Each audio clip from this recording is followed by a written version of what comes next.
안녕하세요. 서울 근교에 살고 있는 30대 여자입니다.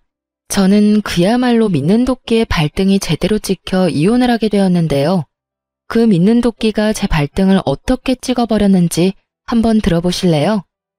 저와 남편은 요리 학원에서 처음 만나게 되었어요. 혼자 자취를 시작하며 배달 음식을 먹던 저는 이대로는 안 되겠다는 생각에 곧장 요리 학원을 등록했고 그곳에서 만난 사람이 남편이었죠. 이렇다 할 요리가 처음인 저와는 다르게 남편은 요리를 꽤나 능숙하게 했고 그런 남편의 도움을 받으며 저는 남편과 빠르게 가까워졌어요. 그렇게 두어 달 저희는 도움을 주고받으며 마음도 주고받게 되었고 남편의 고백으로 연애를 시작하게 되었죠. 참 배울 점이 많다 싶더라고요. 연애를 하는 2년 내내 남편은 한결같이 밝으면서도 참 긍정적인 사람이었어요. 제 앞에 닥친 크고 작은 문제에도 남편은 늘 제 옆에서 아낌없는 응원을 해주기도 하고 때론 해결책을 함께 고민하며 저에게 큰 도움이 되기도 했죠. 그런 남편과 함께라면 저의 앞날도 행복할 거라 생각했고 결혼이라는 단어가 익숙해질 때쯤 제가 먼저 남편에게 프로포즈를 하게 되었어요. 저기, 자기야, 나 할 말이 있는데. 무슨 말이길래 이렇게 뜸을 들여? 왜? 무슨 일 있어?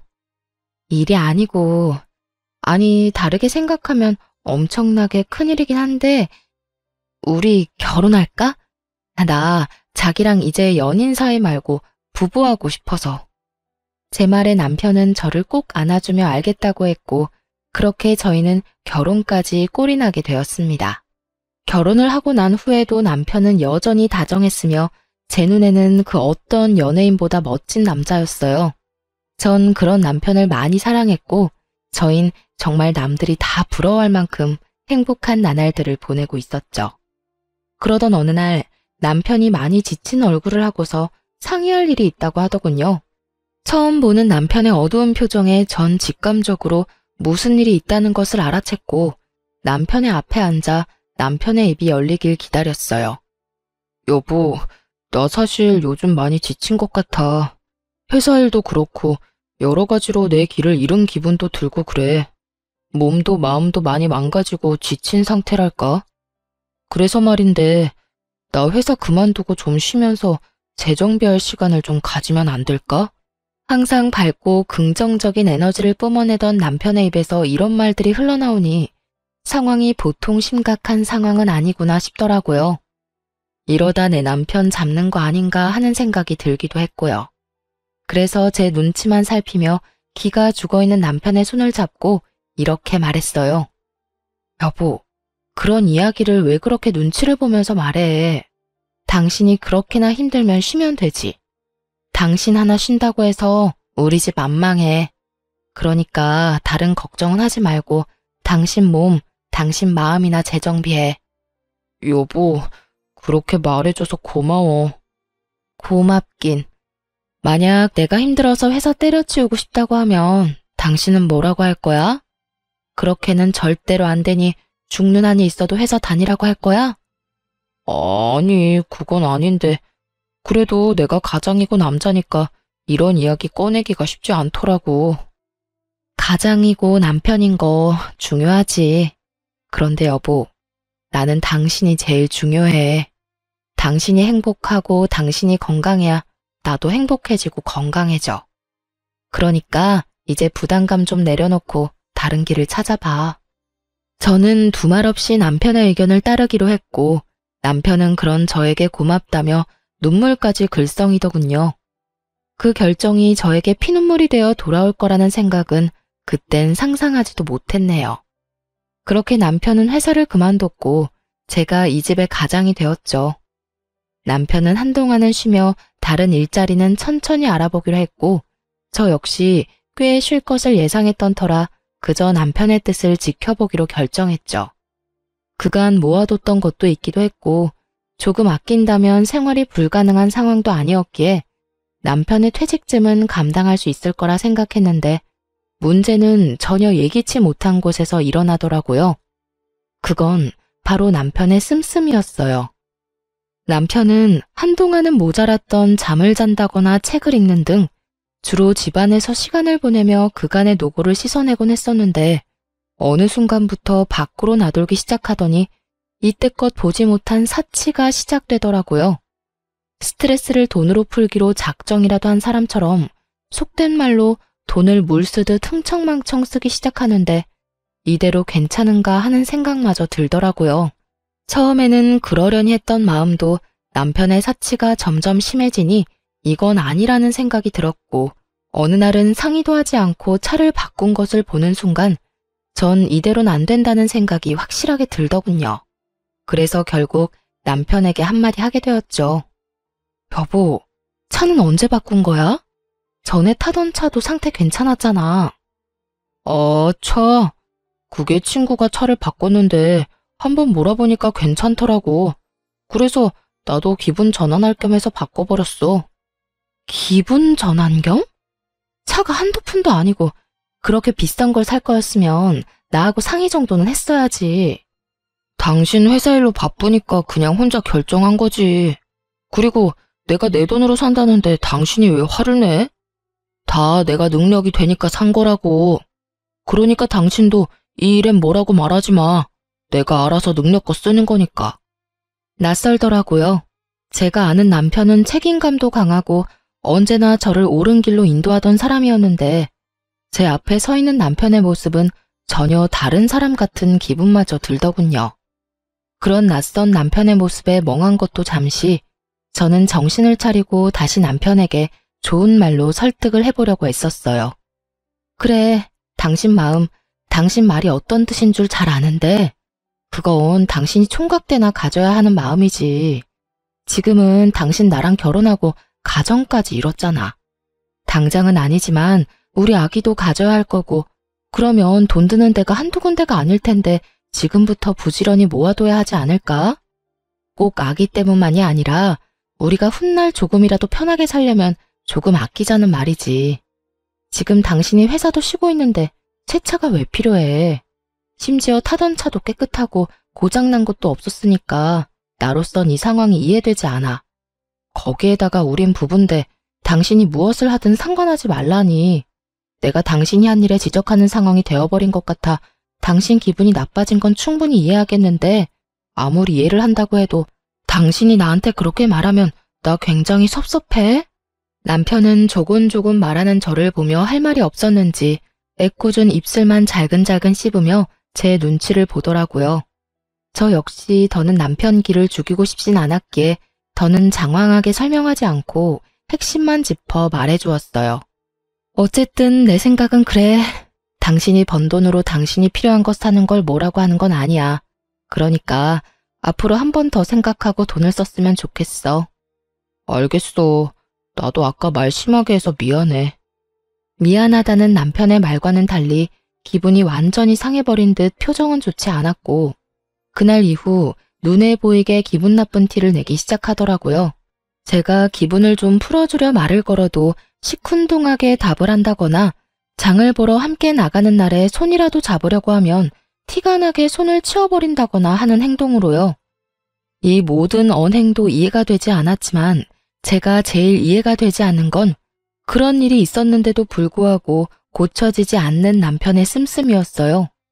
말로는 알겠다, 네 말을 다 알아들었으니 앞으론 그러지 않겠다 라곤 했지만 여기저기 숨겨놓은 새로운 옷과 신발이 발견될 때마다 저희 사이엔 미묘한 다툼이 일곤 했어요.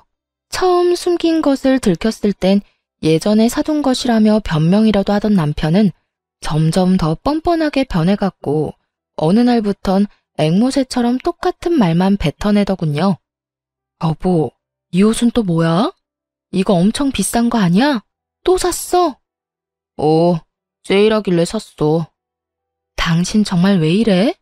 내가 이런 말까진 하지 않으려고 했는데 당신 일을 쉬면 씀씀이라도 줄여야지. 어떻게 수입도 없는 사람이 수입이 있을 때보다 돈을 더 헤프겠어. 아, 진짜. 내가 벌어놓은 돈으로 이때껏 고생한 나한테 보상 좀 하겠다는데 뭘 그렇게까지 나무라기만 해. 당신이 이러면 이럴수록 난 더 숨이 막힌다고. 그러니까 그냥 좀 내버려두면 안 돼?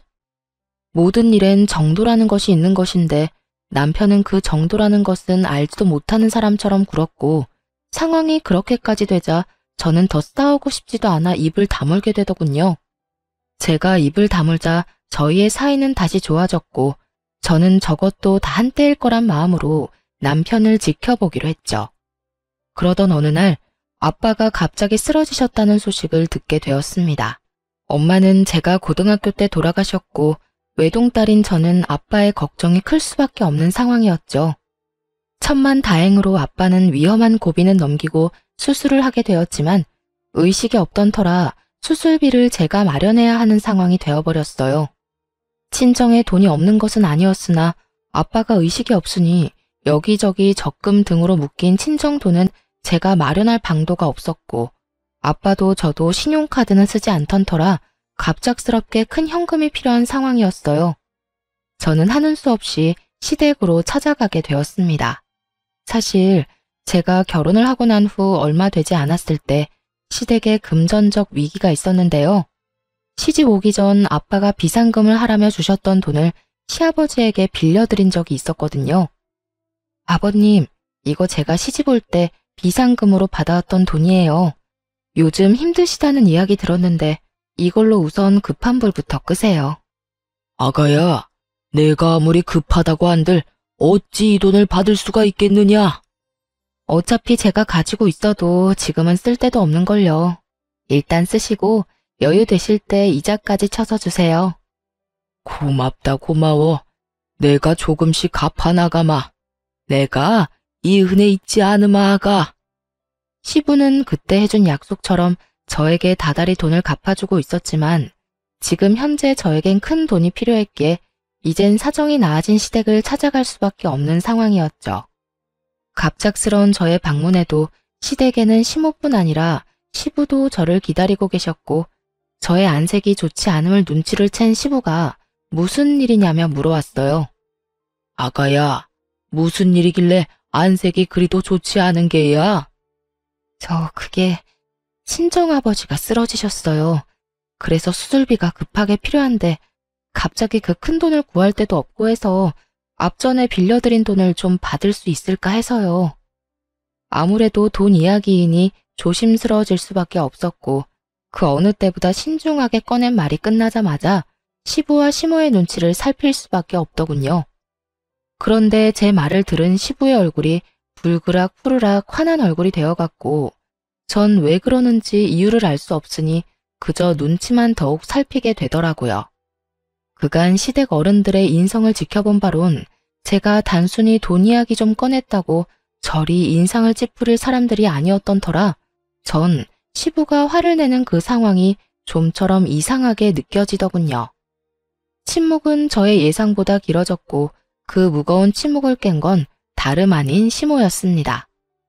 이 자식이 진짜 도대체 무슨 짓을 하고 다니는 거야? 시모의 첫마디에서 알게 되더라고요. 아, 남편이 큰 사고를 치고 있구나 하고요. 전 최대한 마음을 가다듬으며 시모에게 연유를 물었어요.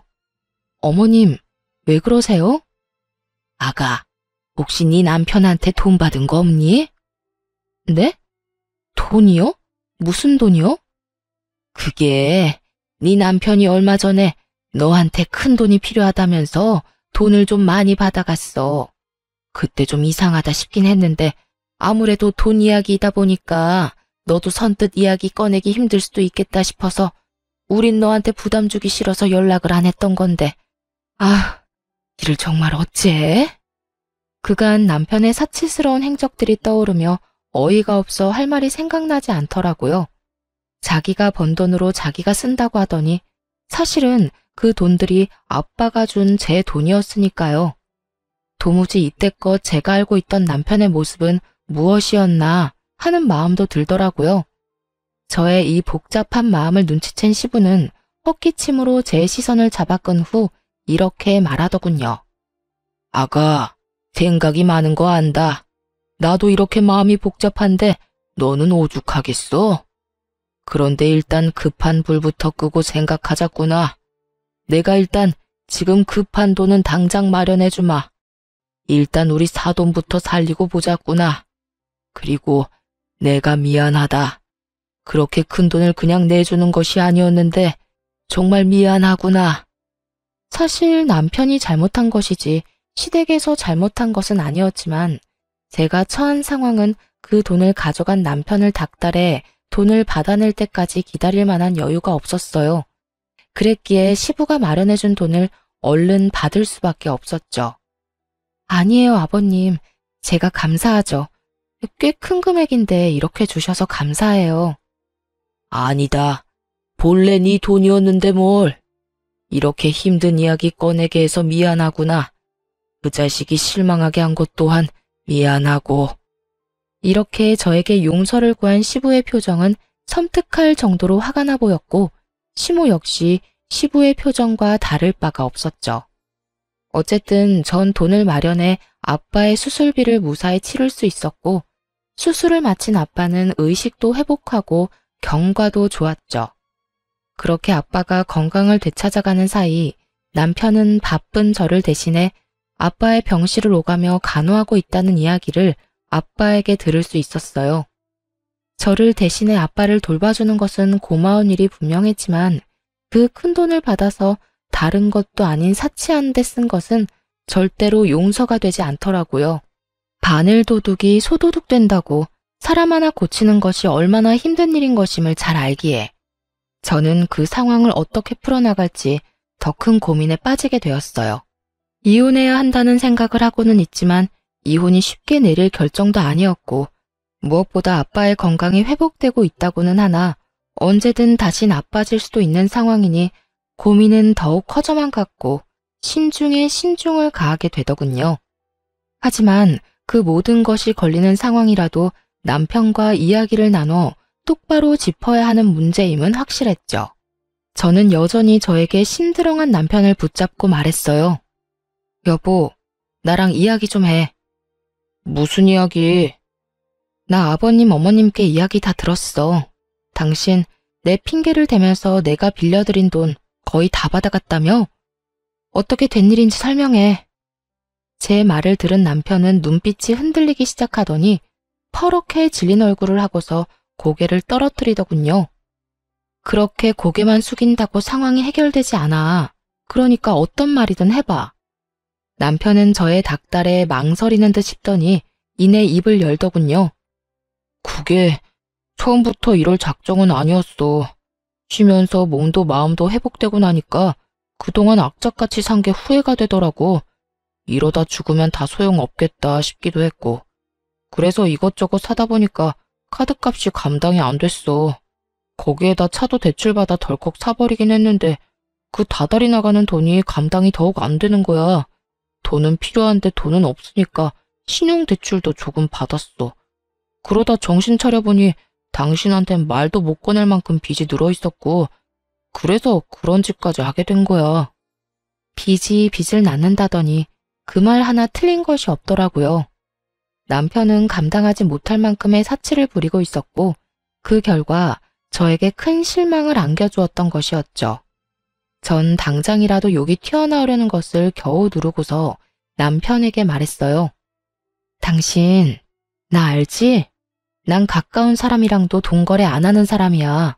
그런 내가 당신하고 어머님 아버님을 믿고 기꺼이 그 큰 돈을 빌려드린 건데 어떻게 다른 사람도 아닌 당신이 그런 내 믿음을 이런 큰 실망으로 돌려줄 수가 있어? 당신 정말 내가 알던 그 남자가 맞긴 해? 여보, 내가 정말 미쳤었나 봐. 내가 진짜 잘못했어. 내가 진짜 화나는 게 뭔지 알아? 당신이 나를 실망해서까지 받은 돈으로 고작 사치를 부렸다는 게 난 너무 화가 나. 너무 실망스럽다고. 꼭 필요한 곳이 있어서 나 몰래 썼다고 해도 기가 막히는데 그 돈들을 고작 옷, 신발, 차 이런 걸 사느라 빚진 데 썼다고? 이걸 내가 어떻게 받아들여야 해? 내가 진짜 할 말이 없다. 내가 그 순간에 잠시 정신이 나갔었다는 말밖에는 정말 미안해. 남편은 정말 반성이라는 걸 하는 듯 보였고 전 그런 남편에게 시부의 말을 전하기로 했어요. 사실 제가 모든 사실을 알고 집으로 돌아온 날 시부에게서 전화가 왔었어요. 제가 빌려드린 돈을 다 입금했다는 말과 함께 시부는 이렇게 말을 하더라고요.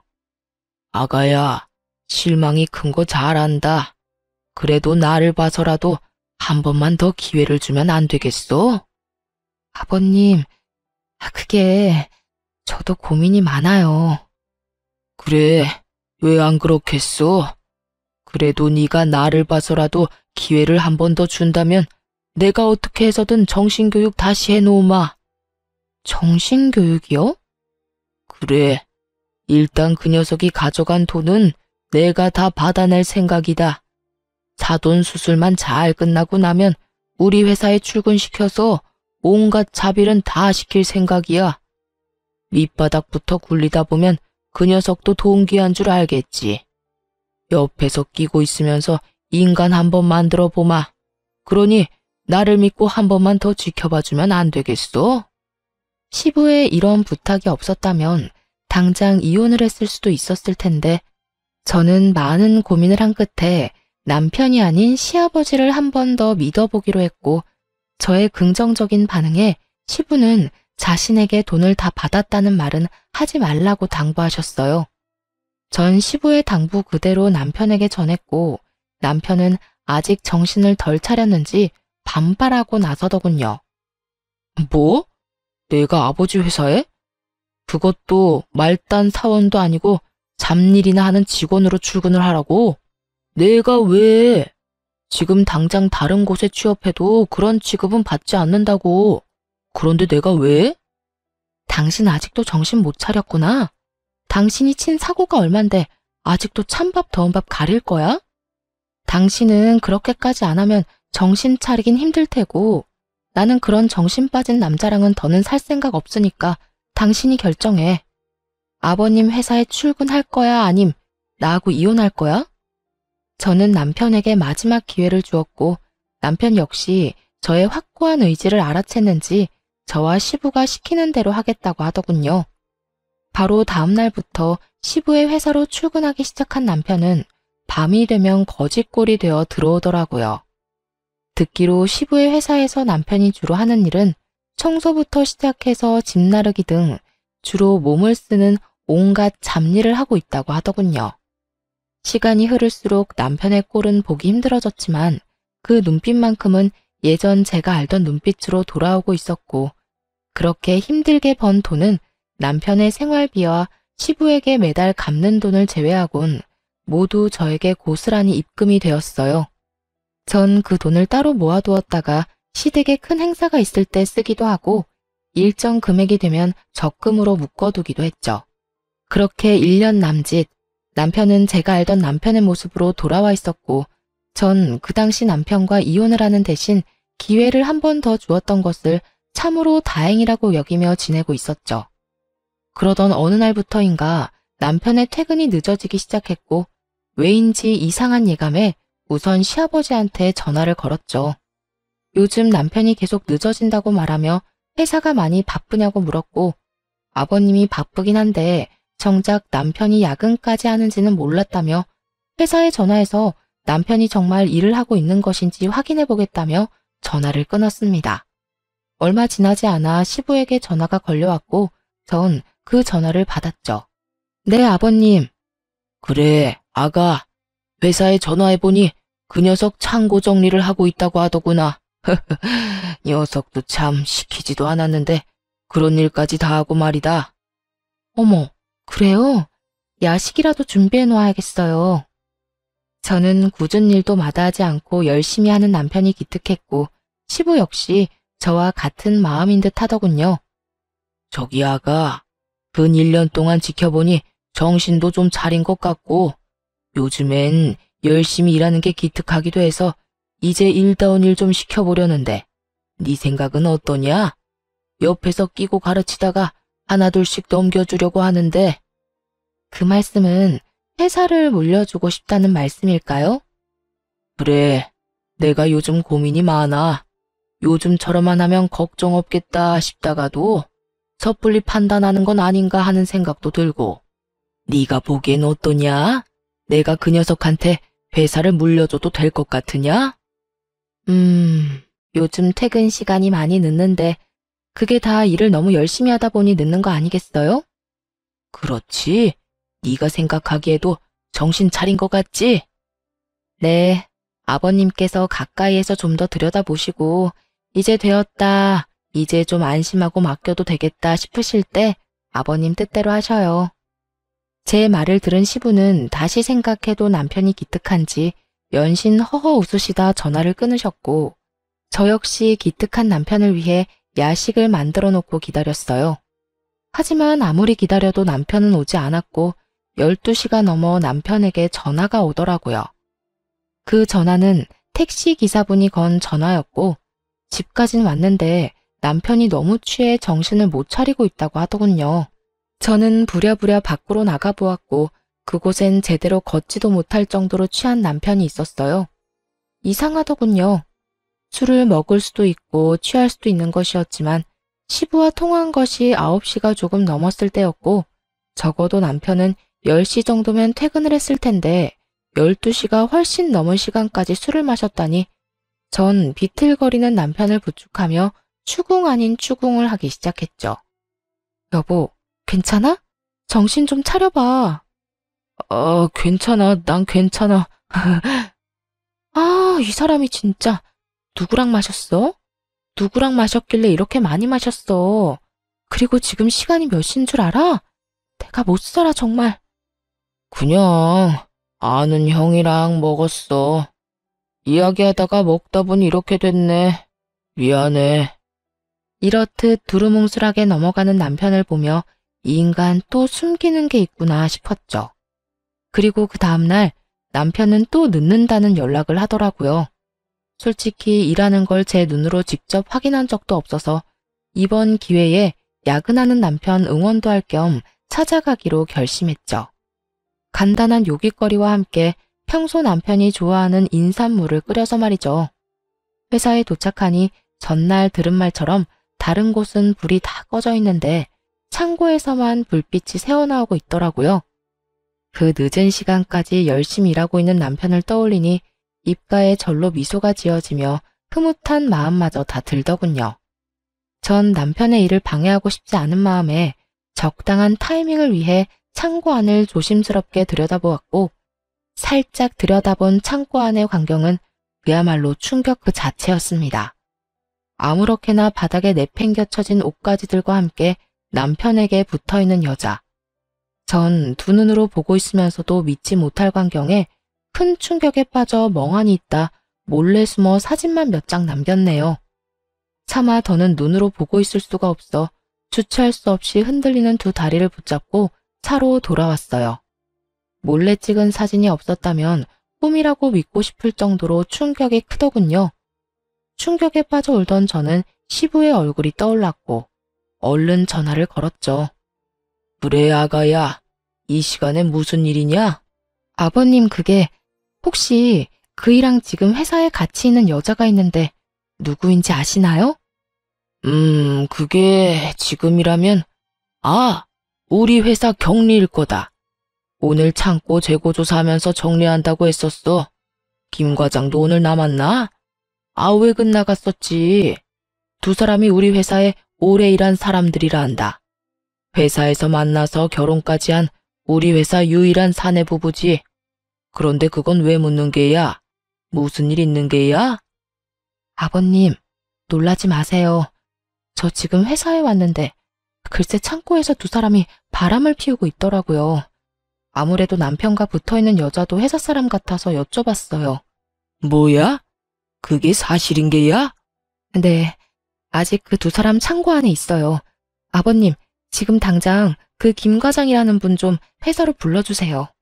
시부는 화가 엄청나게 난 듯했고 그 화는 제 말을 완전하게 믿는다는 뜻과도 같았죠. 그렇게 전화를 끊은 전 얼굴 한번 본 적 없는 김 과장이라는 사람을 기다렸고 얼마 지나지 않자 신발도 제대로 신지 않은 김 과장이 다급히 창고로 뛰어들어가더군요. 그 뒤로는 뻔한 결말이었어요. 남편은 옷도 제대로 갖춰 입지 못한 채 김 과장에게 머리채를 잡혀 창고 밖으로 끌려 나오고 있었고 그 뒤를 울고불고 난리가 난 상간녀가 나오더군요. 전 그 모든 광경을 지켜보고 있었고 남편은 김 과장에게 일방적으로 맞기 시작했어요. 한참을 맞고만 있던 남편은 김 과장의 주먹질이 끝나자 그 앞에 무릎을 꿇고 빌기 시작하더라고요. 과장님, 죄송합니다. 정말 죄송합니다. 제가 잠시 미쳤었나 봅니다. 죄송? 이게 죄송하다는 말로 끝날 문제야. 어떻게 가정 있는 여자랑 그딴 짓을 할 수가 있어? 그것도 내 와이프인 거 뻔히 알면서 어떻게 그딴 짓을 할 수가 있냐고? 정말 죄송합니다. 입이 10개라도 할 말이 없습니다. 제발 한 번만 용서해 주십시오. 용서? 이게 용서가 될 일이라고 생각해? 도대체 언제부터야? 도대체 언제부터냐고? 얼마 되지 않았습니다. 정말이에요. 그러니까 과장님, 제발 아버지랑 제 아내한테만큼은 비밀로 해주시면 안 되겠습니까? 뭐? 비밀? 네, 그 두 사람 알면 저 진짜 죽습니다. 제발 좀 살려주십시오. 제발요. 이렇게 부탁드리겠습니다. 남편은 김 과장의 발밑에 엎드려 눈물을 흘리고 빌었고 그런 모습을 보던 상간녀 역시 무릎을 꿇고 빌기 시작하더군요. 여보, 정말 잘못했어. 그런데 우리 오늘이 정말 처음이야. 믿어줘. 아까 창고 정리하다가 너무 힘들어서 밥 먹으면서 반주 좀 했는데 술 기운에 그만. 실수야, 실수. 실수? 그게 실수라고? 그 말을 내가 믿을 것 같아? 믿어줘. 정말이야. 지금 이 상황만 보지 말고 이때껏 내가 당신하고 살면서 보여준 모습들을 떠올려봐.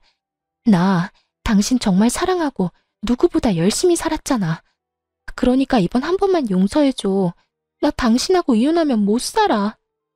그래? 그럼 살지 마. 뭐? 나하고 이혼하면 못 산다며? 나 당신 같은 여자랑 더는 못 사니까 무슨 일이 있어도 이혼할 거야. 그러니까 못 살겠으면 살지 말라고. 여보, 제발, 제발 용서해줘. 내가 이렇게 빌게. 단호한 김 과장과 그런 김 과장을 붙잡으며 애원하는 상간녀. 마치 막장 드라마의 한 장면 같더군요.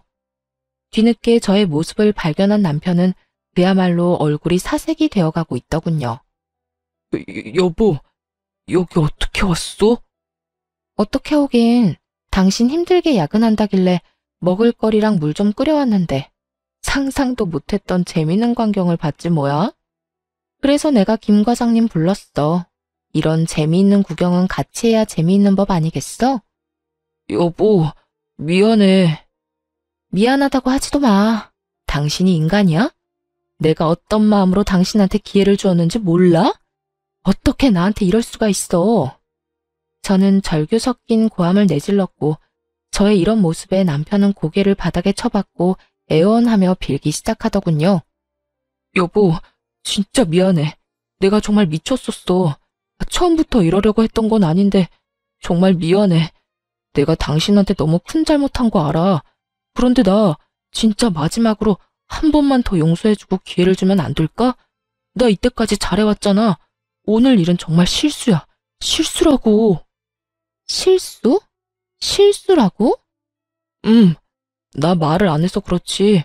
지난 1년 동안 너무 힘들었어. 일은 일대로 힘든데 내 주머니로 들어오는 돈은 없지. 아버지 눈치에 당신 눈치에 그 상황이 너무 답답하기도 하고 짜증도 나고 그렇더라고. 그런데 그때 나한테 저 여자가 잘 대해주니까 나도 모르게 눈길이 가서 이런 실수를 저지르게 됐어. 그렇다고 마음을 줬다거나 그런 일은 절대로 없었어. 정말이야. 내가 진짜 미쳤었어. 그러니까 나한테 한 번만 더 기회를 주라. 응? 제발. 이런 상황에서까지 저의 탓을 하려는 남편을 보고 있는데 정말 어이가 없더라고요. 저의 탓을 하면서도 용서를 구하는 그 이중적인 잣대를 뽐내는 남편에게 전 지금까지와는 비교도 되지 않을 절망스러운 사실을 알려주었죠. 변명 잘 들었어. 그런데 어떻게 하지? 난 용서할 생각이 조금도 없는데. 그리고 당신한테 알려줄 사실이 한 가지 더 있는데 지금 여기로 누가 오고 있는 줄 알아? 누구? 설마 아니지? 맞아. 지금 떠오른 그 사람. 아버님 지금 오고 계셔. 아마 다 오셨을 거야. 내가 과장님을 어떻게 불렀겠어? 다 아버님께 말씀드려서 불렀지. 제 말에 남편은 제가 등장했을 때보다 더 큰 절망에 빠지며 얼굴이 새파랗게 질려가더군요. 새파랗게 질려가는 건 상간녀도 마찬가지였고 남편은 저와 김 과장에게 애원하며 부탁하기 시작하더라고요. 여보, 과장님, 제발 저 한 번만 좀 살려주세요. 제발 아버지한텐 다 오해였다고. 알고 보니 당신이 잘못 본 거였다고. 과장님도 아무것도 못 봤다고 그렇게 좀 말씀해 주세요. 제발요. 제발. 이렇게 부탁드릴게요. 이렇게 부탁해 여보.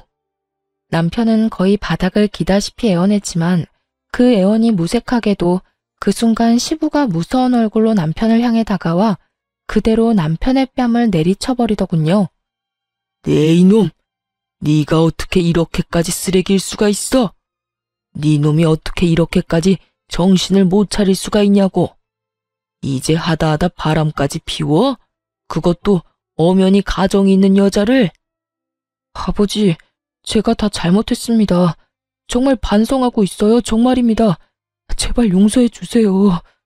남편은 시부의 바짓가랑이 붙들고 용서를 구했고 시부는 그런 남편의 손을 가차없이 뿌리치더군요. 용서? 그게 네 입에서 나올 수 있는 단어라고 생각하는 게야?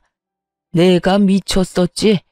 내가 생각을 잘못해도 한참 잘못했던 게야. 네가 요즘 열심히 일하는 것 같길래 내 회사를 맡겨도 될 거라고 내 잠깐 착각을 했구나. 자식 새끼 잘못 키운 줄도 모르고 내가 피땀 흘려 고생한 내 회사를 너 같은 버러지한테 넘겨서 망할 뻔했어. 넌 내 회사를 물려받을 자격도 없고 내 자식으로 인정받을 자격조차 없다. 이후로 네가 밖에서 죽든지 말든지 나는 신경을 쓰지 않을 테니 너도 오늘부터 부모 없다고 생각하고 살거라.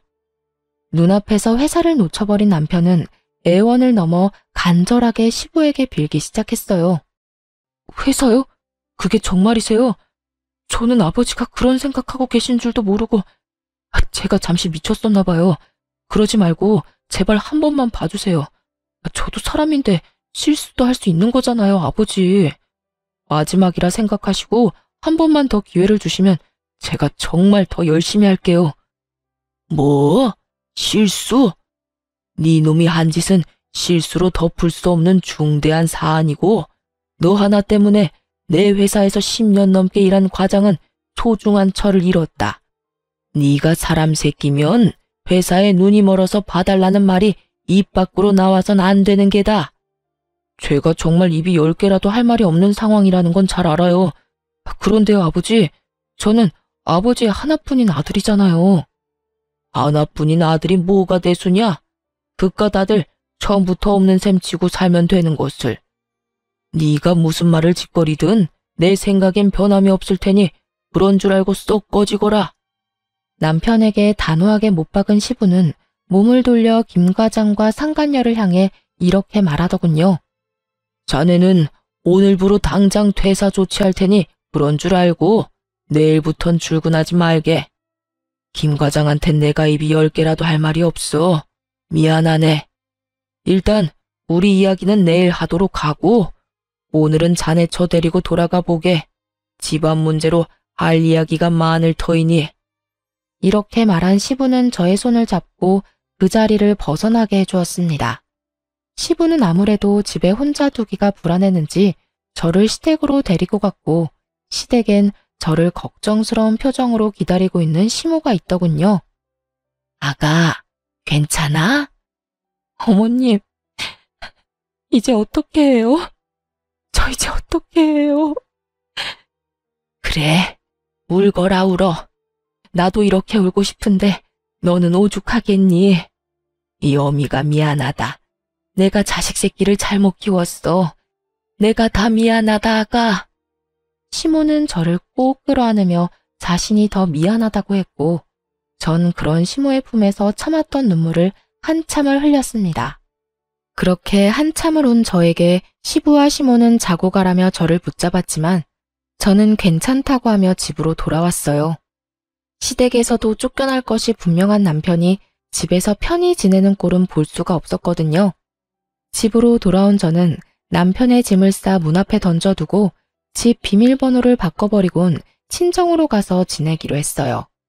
아무래도 남편의 흔적이 가득한 그곳에선 한시도 숨을 쉬고 싶지 않았으니까요. 제가 친정에 간다는 말을 들은 시댁에서 친정의 전화에 용서를 구하고 상황을 잘 설명해준 덕분에 친정에 도착한 저는 긴 설명 대신 아빠에게 따뜻한 마음의 위로를 받을 수 있었어요. 우리 딸 고생 많았어. 아빠, 죄송해요. 이런 꼴 보여서. 네가 뭐가 죄송해? 네가 잘못한 게 뭐가 있다고. 그러니까 나한테 죄송할 필요도 없어. 아빠, 고마워요. 고맙기는. 딸, 잘 들어. 그놈이랑 너랑 이혼한 이유 중에 네 잘못은 단 하나도 없어. 넌 할 만큼 했고 이젠 후회 없이 네 삶을 살면 되는 거야. 후회는 너같이 좋은 여자 놓친 그놈이나 하는 거지 네가 할 것이 아니란 말이야.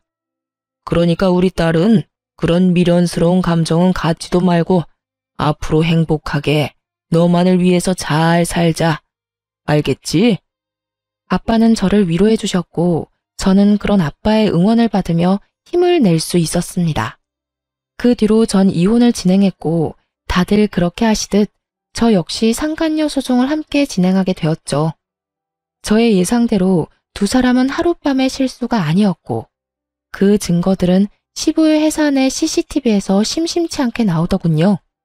여러 증거 덕에 저는 위자료를 두둑하게 챙김과 동시에 재산 분할 역시 저에게 유리한 쪽으로 판결이 나며 성공적인 이혼을 하게 되었습니다. 전 남편은 아예 시댁에서 쫓겨났다고 들었어요. 상간녀와 외도를 저지르며 빚을 또 내고 있었던 터라 이리로 보나 저리로 보나 생각할 필요도 없이 빚쟁이가 된 것은 자명한 일처럼 보이더군요. 거기에다 저에게 위자료를 줬을 뿐 아니라 상간남 위자료도 줬을 테니 그 인간에게 남은 인생도 참 한숨뿐이겠더군요. 상간녀 역시 이혼을 당했고 이혼을 하고 난 후에는 빚쟁이가 된 전 남편을 버리다시피 하고 도망을 갔다는 이야기를 들을 수 있었습니다. 그 뒤론 전 남편의 소식을 듣지 못하고 살았는데 몇 달이 흐른 어느 날 시부에게서 연락이 왔더라고요. 며칠 전 전 남편이 시댁으로 찾아왔는데 제 생각이 나더라면서요. 아가, 잘 지내고 있어? 네, 그럭저럭 지내고 있어요. 아버님이랑 어머님은 잘 지내시죠? 그럼 우린 잘 지내고 있다. 며칠 전에 그 녀석이 집으로 찾아왔더구나. 그래서 네 생각이 나서 전화해봤어. 어떻게 지내나 싶어서. 아, 그랬어요? 아직 집에 들이지 않으셨던 거예요? 전 이쯤이면 당연히 집에 들이셨을 거라 생각하고 있었는데. 집에 들이기는 무슨 거짓골을 하고 찾아왔길래 다시는 찾아오지도 말라고 소리치곤 대문도 안 열어줬다.